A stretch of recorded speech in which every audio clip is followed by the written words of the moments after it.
welcome to the second episode of the Power Podcast. I'm super pumped. I'm in the Rain Development Center on the Providence College campus. Probably don't need an introduction. Coach Cooley, thank you so much for joining us and having this discussion today. Thanks a lot for having me. I appreciate it. Thank you. Absolutely. As we're sitting here, 10-1 Friars right now. Huge win this weekend, and UConn coming up, so good luck. Yeah, we're excited about it. The Big East is going to be a monster of a league, and we're looking forward to compete and be the best that we can. It's great to see UConn back in the league, too. Some great memories with some UConn PC battles back in the day. Yeah, well, I've been in a lot of them. So, Coach, greatness is a word that's really important to me. And sometimes I think in the sports world, athletes are misunderstood when it comes to greatness. When I think of your great athletes all time, I think of the Jordans. I think of the Kobes, the Tiger Woods, the Michael Phelps, the Tom Bradys. And I think there's a misconception with athletes at that level that maybe they just were born great, or maybe they just woke up and picked up a football like Tom Brady, started throwing it. And I think that does a disservice to a lot of student athletes, a lot of athletes out there. Will Smith is one of my favorite actors, and he's given some great interviews, and he talked about greatness specifically. He said, greatness is not this esoteric, elusive, godlike feature that only the special among us will ever taste. It truly exists in all of us. I think that's powerful. I know this is a little bit of a general ambiguous question, but what is greatness to you? What does greatness mean to you? And maybe even to the program and to the athletes involved. I think each individual has a certain greatness in them. I think each individual has a certain trait that they have to tap into that will bring out their greatness. There are athletes, there are actors, there are singers, there are entertainers, there are doctors and lawyers and teachers, and you have something in you. Yep. Some people have an it factor with greatness. It's an it factor.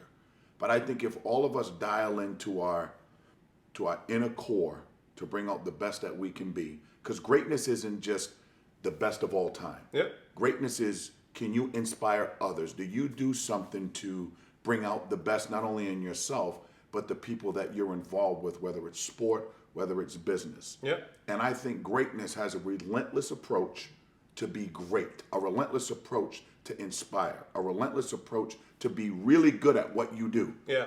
And greatness is in us, but some of us have a laziness in us as well. Yeah. And that holds us back from being the great that we want to be. Yeah. Now, again, when you talk about Tiger Woods and you talk about Michael Jordan and Phelps and, you know, the Arthur Ashes and the Venus Williams of the world, right? They do have an it, but what they do daily and their approach to their craft, to me, is what makes them great. You know, Tom Brady wasn't what he is now. He was a great college quarterback, but he wasn't a Heisman Trophy winner, right? He was the 198th pick, I believe. Yep. So we have it in us as people. What are we willing to give up? What are we willing to sacrifice? I think sacrifice, you have to sacrifice to become great at something. And what are you willing to give up to become the great person that you want to be? Yeah, and it's interesting you say that because, you know, basically you're talking to the fact that, listen, if you play college basketball, and there's guys warming up behind us today shooting, if you play college basketball, it's not just about what you do on the court that will get you to that next level, whether your goals are NBA, playing overseas. And when you look at those top tier athletes, and even Floyd Mayweather, he's my favorite, maybe my favorite athlete of all time. I love boxing. A lot of people don't know this about him, but there's all pictures and videos of him going to the club after fights. He doesn't even drink. His whole persona was crafted to sell tickets. But at the end of the day, he just trains harder and he wants it more. He still walks around in shape. And to me, that athlete, when it comes to greatness, or even greatness outside of sports, whether it's in business, the people that really take it to that next level, however you look at somebody as far as achievement in whatever space that they're in, they have it all together. They have that life balance, that family balance, and the on and off the court, per se, balance. And it seems to me like you're not just a coach in here and advising on basketball. It seems to me, from what I can understand, especially about your background too, that you're a lot more to these kids than just basketball? I think as a leader of an organization and as a head coach, whether you're CEO, whether you're president, vice, I think you have to talk about life balance. You know, our job is to win games. That's what we're paid to do by the spectators. You're judged by your winning. I want to be judged by how many lives did we impact. Yep. Are we teaching life skills? You know, our ethos is appreciation and gratitude. You know, how many people tell you thank you daily because you're going out of your way to do something for them? Yep. And I always tell our players, if somebody's not telling you thank you, what have you done to give back?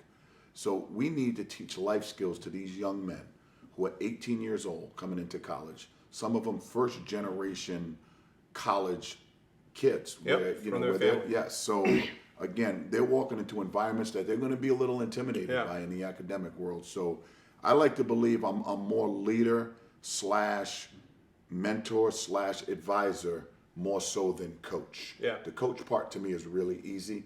The challenging part is getting our kids to achieve and believe that they're better than they actually are. Yeah, and because you're cognizant of that, I don't think, I'm not trying to speak for other coaches. I don't think every coach in every major organization feels that way.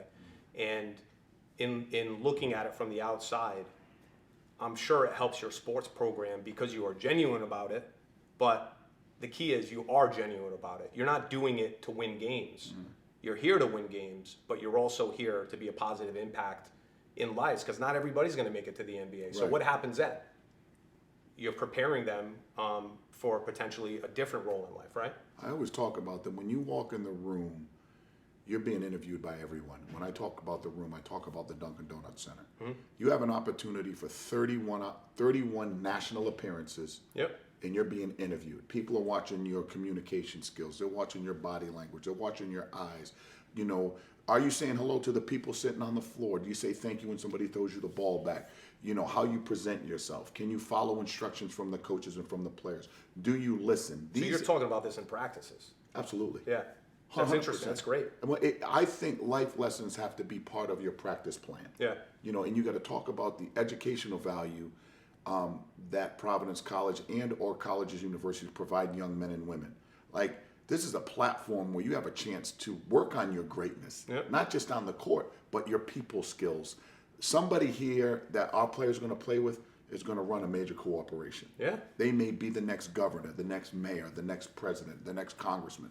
Like, what relationships have you built? So when your basketball careers, or whether it be the NBA, overseas, the G League, where somebody will be like, I remember that young man. He was X, Y, and Z. Yeah. We got to try to make that person maybe it makes part a of difference our down the line. Absolutely. Absolutely. And you discuss that you have these conversations in practice. So walk me through a sideline. One of your players reacts badly, slams the ball down, right? That goes against everything you're trying to teach these guys. What do you say to that player? Well, first of all, I think you got to be mindful of where's the emotion of the kid and maybe not jump on it right there, especially if it's in practice. Mm-hmm. But after practice, or, if there's a stop in practice or whatever, I'll say, hey, during the game, that's a technical foul. You're hurting your team. And I said, there are going to be times in life and in work and at home, if you're a parent, something's not going to go your way. So are you going to slam the eggs that you were just making for your kids? Are you going to yell at your boss that just, kind of reprimanded you on something? You have a coworker who may have made a mistake and you actually in charge of that person, or they have to come to, what is your reaction? So don't overreact on something that's bad. Yeah. Right? That's kind of the life skill that is in sport that translates to real life that we try to talk to them about. Yeah, and it seems like you're obviously you're the coach. You're here for the program, here to develop these kids on the court. But it seems like most of your communication and lessons are really about life. Maybe not more than basketball, but you make it about life, and everything comes full circle eventually as far as behavior and work ethic, right? When you walk into our office downstairs in the Ruane Development Center, the first thing you see is more than basketball. Mm-hmm. That's our job. Yep. That's our job. Again, we're judged by winning and losing, and I understand that. But you're going to win some, you're going to lose some. Everybody wants to win more. Nobody wants to lose a lot. Yet at the end of the day, I need to be cognizant of developing people, developing young men to be great and do the best that they can. I go home and sleep at night. Yeah. Even if you lose a game, because Yeah, it's going to happen. you're going to lose. You play how many games? It's over going 30 to games a happen. year. You know, the best of best. Yeah. You know, yeah, everybody thought the Patriots some 6 or 7 years ago were going to go undefeated. They go into the Super Bowl 17-0. They're a big favorite, whatever. Giants. Always the Giants. You know, they end up losing. They end up losing. So I just think you have to have a good balance when it comes to, as a coach and or as a leader, understanding who your people are and how do you serve them. And who you want a part of your program, too. Absolutely. Because I'm sure you've had athletes before that were qualified enough, but maybe they didn't fit the personal persona that you wanted. I don't know if you want to speak to that. No, I think it's really important to talk about fit when it comes to organizations. You know, you may have a great salesperson that doesn't have an it factor, that's not a good team player. Yep. You know, they don't fit. You may have a great athlete who can shoot, pass, run, jump, but may not be, he may be, or she may be a chemistry killer, may be too selfish. You have all these traits, but you don't have the it to be a great teammate. Yeah. In our sport, the team wins, the individual loses. Yeah, I can, I'm a big PC fan. Obviously, I go to all the games as well. And there's a different feeling. And there's been a different feeling since you've been coach here. No offense to the other coaches that have been here. But there's a different feeling when the names are announced. And the last, however, you've been here since 2011, I believe. Yes. It's, and that's credit to you. It's credit to, obviously, there's a lot of people involved with this organization, this unbelievable development center here. But you can see that, what you preach, that team, that life balance, it's a different feeling when you're down there and you watch PC play, and I mean that. And I appreciate that. I am a Providence person through and through. Went to school here, elementary school, middle school, high school. I lived in Rhode Island for 47 of the 52 years I've been alive, and this is home for me. So it means something to me to be the Providence College men's basketball coach. It means more than just going to the games and, calling a timeout.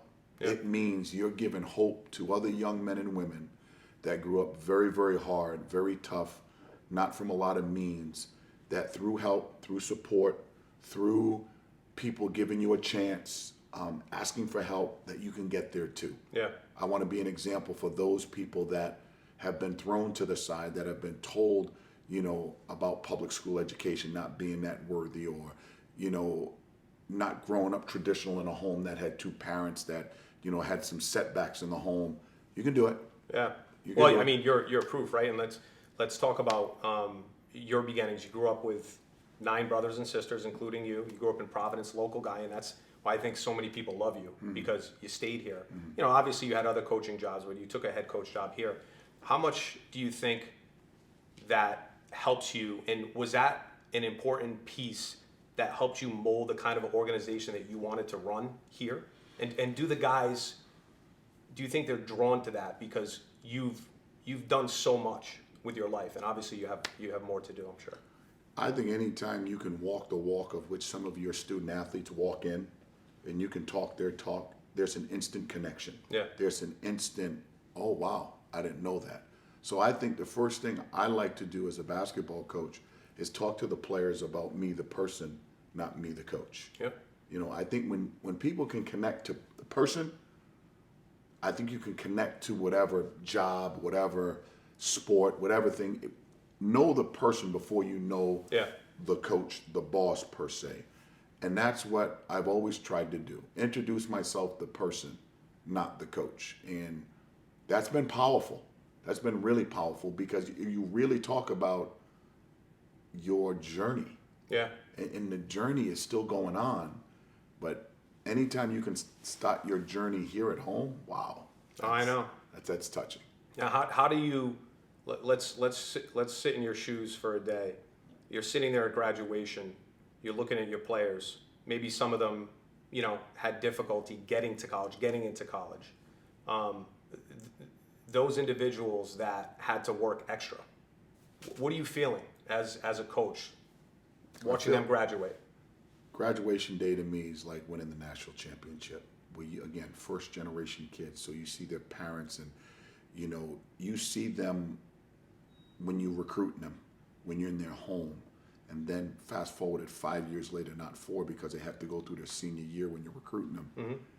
To see them walk across the stage, to see them get a degree, you feel like a proud parent. You know, I've been fortunate. Every kid that's ever played for me in our coaching staff that's maximized their eligibility, meaning they used 4 years of eligibility, we have a 100% graduation rate. That's unbelievable. That is something that I would put that on the wall as well. it's in my office. I love that. It's in my office. And again, you're going to win games, you're going to lose games, but you're changing lives by getting these people educated. And I can't thank Providence College enough. I can't thank Fairfield enough, the school prior to coming here, that offered these kids that education and that opportunity. So that's how I feel on graduation day. I never miss a graduation. I think I'm 16 for 16 on graduation day, and it's awesome. That's great. That's great. So, Coach, you're a basketball leader. There's leaders in every space, in business, finance, sports. Leadership, I'm sure it's something that you've crafted over the years. And the word leadership's important to me. One of my favorite books, I don't know if you've read it, it's called Leaders Eat Last. It's a great book, and it's basically a discussion about leadership and how the best leaders always put their people first. And specifically in this book, the writer actually went across seas, and he visited the military over the Christmas and holidays, how they normally do that. And the first day that he was there, a commanding officer of the Army was showing him around, and they went to dinner the first night.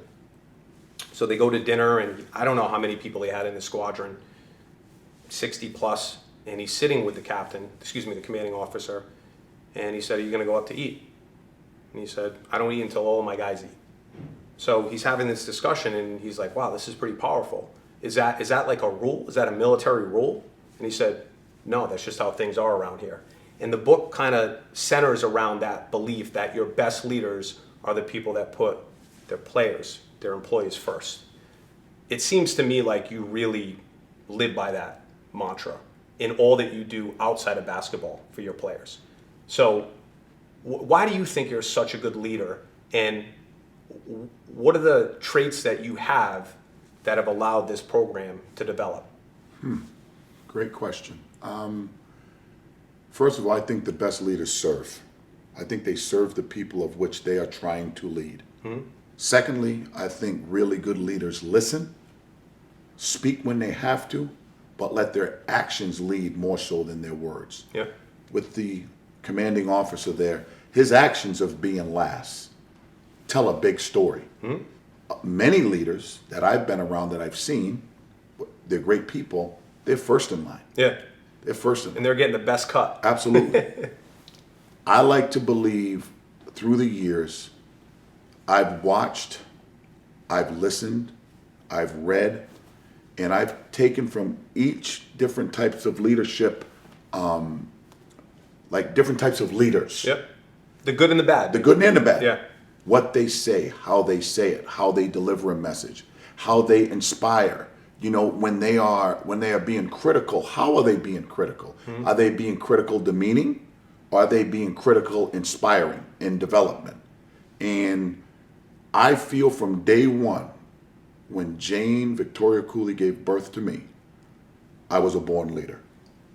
Growing up, I had to follow the right leaders, given the environment I was in. Were you the oldest out of your brothers and sisters? No, I'm the youngest boy. Really? I'm the And youngest you were the leader. boy. And I was inspired on what not to do, looking at the dynamics of my family, looking at the dynamics of my grandmother's children. You know, I think my grandmother had 14 children. Wow. And what they were doing, I said, I don't want to do that. So they were leading, because I think you can be a leader and you lead the wrong way. Yeah. And everybody's following you in and the wrong everybody's direction. following you. So I think great leaders follow the right leaders. Yeah. And listen to the right things. Again, I've made a lot of mistakes, and I will continue to make a lot of mistakes. I'll never not try to be inspired by someone, a woman, a man, doesn't matter, that can help get me better in leadership. Yeah. Listen, serve, inspire. Can you do those things while remaining humble?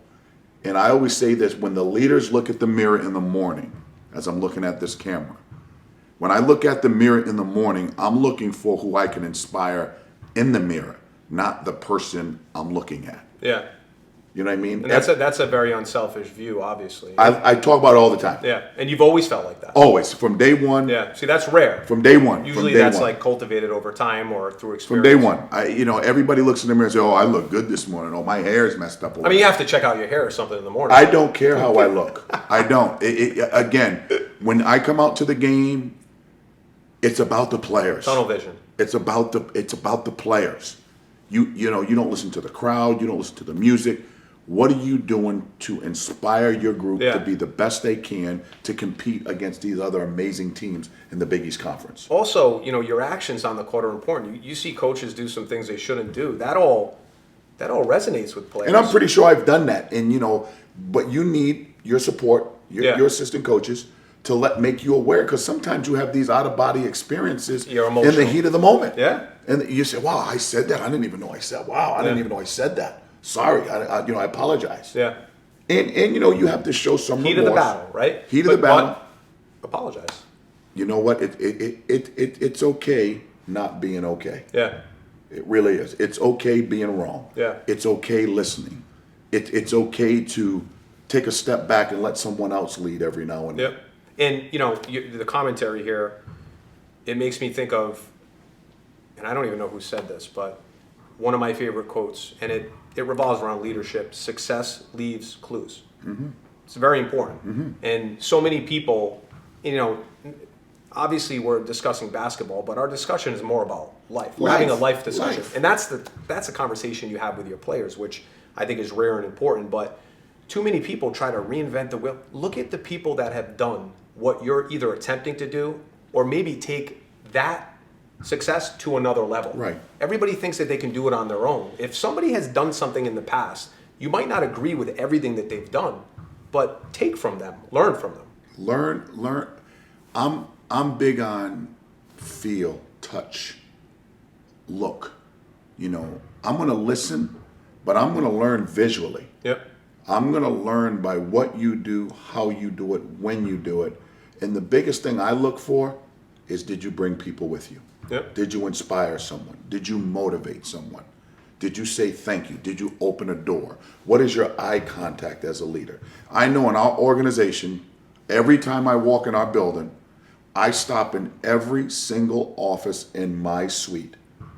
How you doing? How's your mom? How's your dad? How's your wife? How's your dog? And you mean it. It's not fake.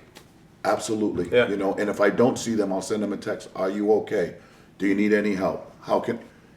Every single day, I will not walk past anyone at Providence College, whether it's walking the campus or walking in the building, without saying good morning, good afternoon. How are you? Nice to see you. Nice shoes, nice hat.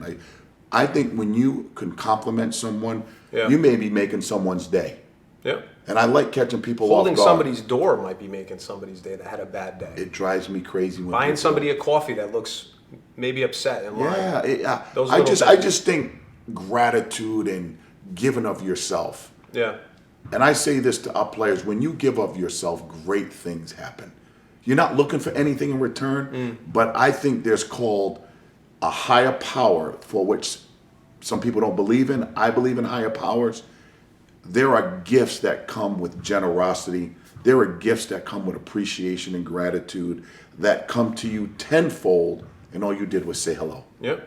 You know what I mean? Karma's a strong word. It right? is. It is. And I feel the same way, about all of that. And, it's interesting for me sitting here because I've watched PC for a long time. Always been a Friars fan, and I'm not just saying that. Seen hundreds of games in the Dunkin' Donuts Center. I don't want to say this the wrong way, but it almost seems like calling you a coach might not be the right word. Like, I look at, and I'm not trying to single you out versus other coaches, but it seems like you do so much more. And you talk more than basketball, like it's true. You're a mentor to these guys. You're a leader. You're an executive. You are a coach, but it seems to me, and not that coach isn't enough, but it seems to me like you have so much more of a role in the athletes' lives besides, I'm a coach. I'm your coach.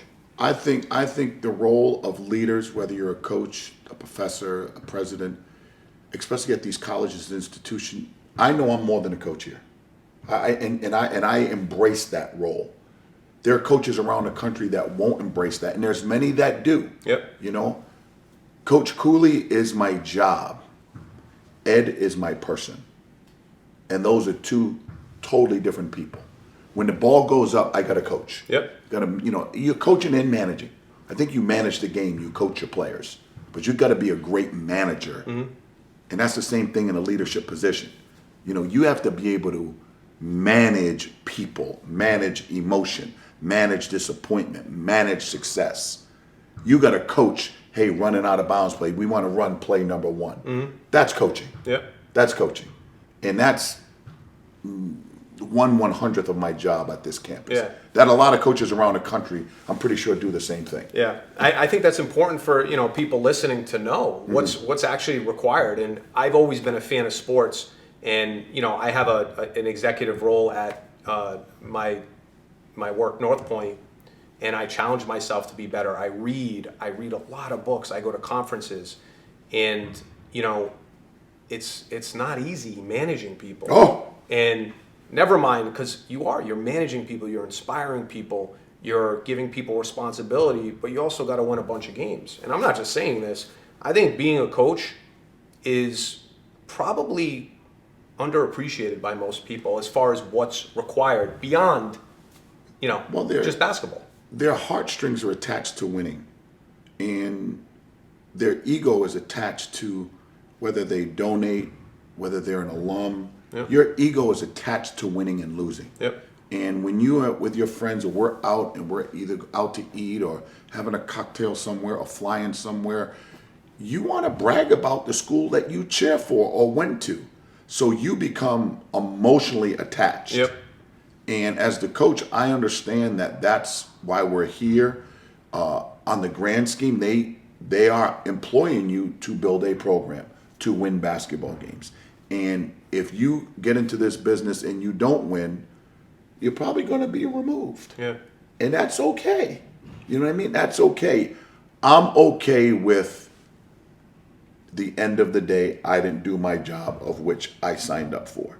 I'm also okay knowing that, hey, I didn't win a lot of games, but man, did I change a lot of lives. Yeah. And when I say I mean the whole infrastructure of college athletics, from the president on down to the custodians, to the people that feed us food. We did our job. We didn't win a lot of games for whatever reason. Okay, I'm not a good coach, but I do know this. I'm a really good person who cares. Yeah. I care more so than you realize. When I hear these kids talk about how they're struggling with, depression, anxiety, what they go through, trying to make it for their mom or dad, or they're afraid to fail because they're the first ones to go to college, and they want to go to the NBA. Like, you got to have some open, honest discussions with these people. Like, I don't know if the NBA is going to be it, so you gotta look at something different. You have to have another plan potentially outside. Plan B, C, and D. Yeah. E, F, G too. So, Coach, one of the things that always strikes me when it comes to athletes, any sport, why is it so hard for an athlete to admit either that they're potentially scared of the opponent when it comes to maybe battles approaching? Is it just, I don't want to show weakness, or is that really something that an athlete feels, like in your experience? In my experience, especially young athletes, normally afraid to confront fear. I think fear plays into it. I don't think they process it enough. And again, there is some macho manlyhood where when we're alone and when we're by ourselves, it comes out. It might be a little different. It's different, you know. I think in the moment, it's not going to be admitted. When you have a tough challenge, I don't think you're ever going to go into a competition and say, we're going to lose. Yeah. You're up against it when you're up against certain opponents or certain teams, whatever. But when you're playing a Nova, which is one of the best teams, last 10 years, year in and year out. But we've beaten Nova many times. I was at the dunk game a couple of years ago. And it's a tough, but that's the beauty of sport. That's the beauty of life. When you're able to overcome your fear and you're able to face that lion, I always, I get this from Tony Bennett. He calls it running to the roar. So many times when lions are eating, people run away from the roar. Yep. Meaning, so these lionesses are lining up because they know you're running from the growl. If you run to the growl, you're going to run away from the herd. Run to the roar. Face the challenge. I like that. I wouldn't expect Tony Bennett to say that either. The Yeah. singer. No. Tony Bennett is the coach at UVA. Oh, wow. And again, Tony Bennett, the singer, he's 1,000,000 years old. God bless him. My Still apologies. He's still alive, though. Yeah, he is. I was thinking about Tony Bennett. I'm like, No, Tony wow. Bennett, the coach. All right. Run to the roar. Okay. And I like that. But the thing is, you're facing that challenge. You're facing that lion. Now, when you get there, you may have some fear, but think about this. You better be ready to go when you get there. But think about this for a second. Think about one of your most frightful moments in life, whether when you were younger. First of all, you always probably yelled out, "Mom," "Ma," whatever.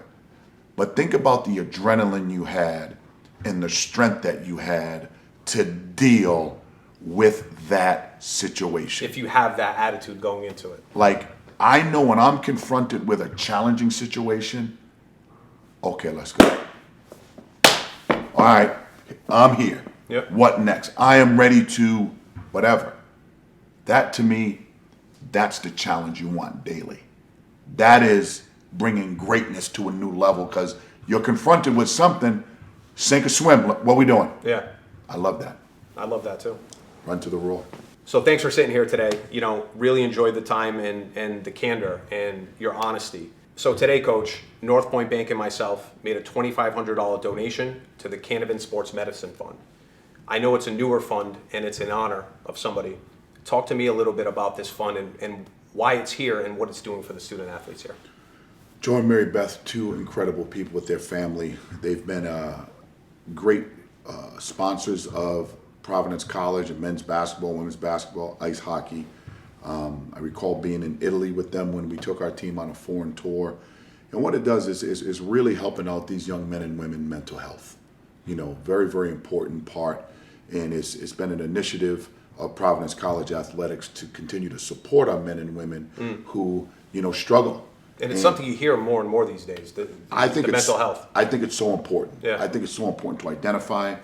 And even as I've talked to our players, even today, coming out of the pandemic stoppage, not having fans, not having their support staff at games. Some of our men love their parents and/or friends, aunts, uncles. And they're used to them coming to every game. Maybe, every game, and being able to touch someone, meaning, hey, hi mom, hi dad, hi brother, sister. Just a physical touch goes a long way. So thank you for your donation. Thank you what it's going to do to help our student athletes here. Thank you so much. Absolutely, and it's the least we can do. It's a great organization, such a great program here, and when you talk about the mental health, I can't imagine the levels of pressure some of these athletes go through. And you see it firsthand. It must be a difficult thing to deal with and also balance that academic life. You talked about 100% graduation rate. That's unbelievable, Coach. Well, I think you have to continue to put your arm around your student athletes and tell them it's okay. We're here to support you. Whatever you need, we're going to be there to make sure that we get you over the hump the best way we can. That's great. Thank you. So, I really appreciate the time, Coach. I think there's a lot of things that I've learned about you, about the organization. The one thing that really sticks with me, and it really is your mantra, and it disseminates throughout the whole program and probably the whole university here, more than basketball. More right? than basketball. It is. That resonates for me, and your actions and the way that you lead show that you truly believe that. Every day. If we can just get our young men to get that much better away from the court, to know that if you're playing basketball when you're 28, 29, 30, that's unbelievable. Because you're going to need a full-time gig within the near future once your college career is over. Oh, yeah. So our job is to help prepare you for that the best way that we can and be open, be honest, and very direct. Yeah. That's the best way that I can lead these men. Appreciate it, Coach. And thank you for joining episode 2, Access Greatness of the Power Podcast with the man, Coach Cooley, Providence College. Go Friars.